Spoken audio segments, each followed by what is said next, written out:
It's Thursday, March 8th. Welcome to Pastor Bob Daly. I want to thank you, all of you who are listening almost every day. That means a lot to me.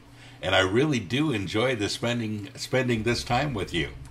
And I want to apologize again that I get so far behind in my correspondence. And I'm really trying to keep up, but I realize I'm very far behind with a lot of you. Please don't stop writing. Please don't give up on me. I promise I will get to it at some point. Well, yesterday we talked about the Bible.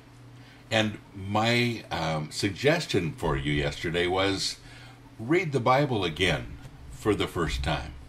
We talked about leaving out agenda. We talked about leaving out other people's agenda. And I appreciate the feedback from that particular podcast. But we're not done, are we? You know, a lot of you had some comments that I thought were excellent, and I want to touch on some of those today.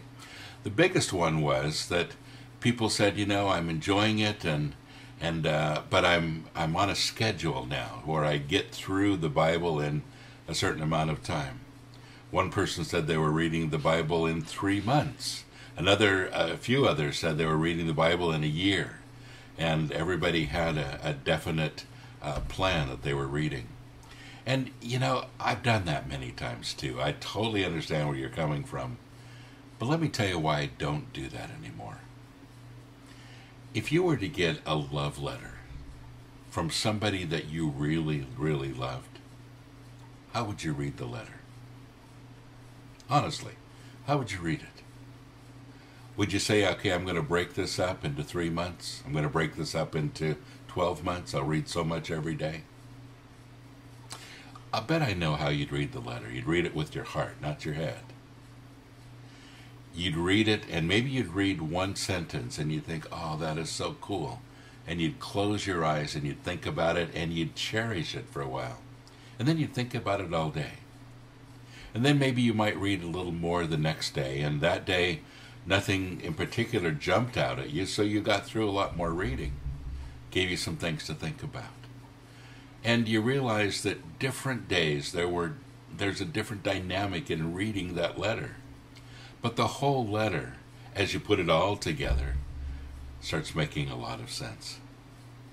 And it's all part of your response to a love letter and taking it in through all of your senses, not just your brain. You know, this is the important thing about the Bible, folks.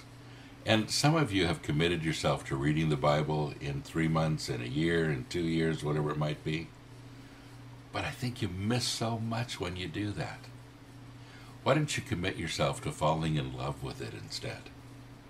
You know, there are days when I read the Bible and I only get through 1 or 2 verses. And it floors me. And I think, okay, I got to look up these words. Or I got to think about this. I want to close my eyes and think about this. Or I think, you know, I can't wait to share this verse with somebody that I know that needs it besides me.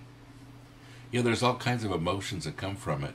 And if I am so set in just reading specific things every single day, then I really miss the heart of the message, the love letter part of it.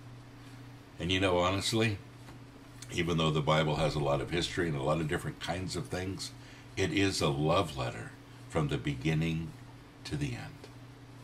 And I think that's the only way we can really understand it and really read it. If you legislate the way you read it, if you say, okay, I'm going to get through it in 3 months, I'm going to get through it in a year, you're making 2 statements. You're saying, first of all, I have to discipline myself to read it. And I think anybody that says that hasn't understood what the Bible is. And secondly, you're saying that I have to read so much a day, and this is my fulfillment. And if anything else happens that day, if a verse catches my heart, I don't have time for it because I have to get this much done.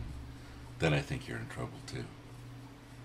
I had a comment from a good friend of mine who started out reading it in 3 months.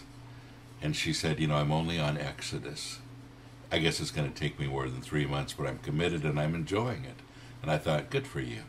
I'm glad you didn't read it in 3 months, because what you're doing now, even though you failed the 3-month thing, you're going to get something out of it instead. I like that part. Well, as I'm looking at a picture of me right now. I realize that I'm very washed out. When I started this, there wasn't this much light coming through the window. And now I look like I'm radiating, and I promise it's not Shekinah glory. It's just the light coming through the window. But I'm not going to do this over again. We can live with it, can't we? God bless you. Have a great day.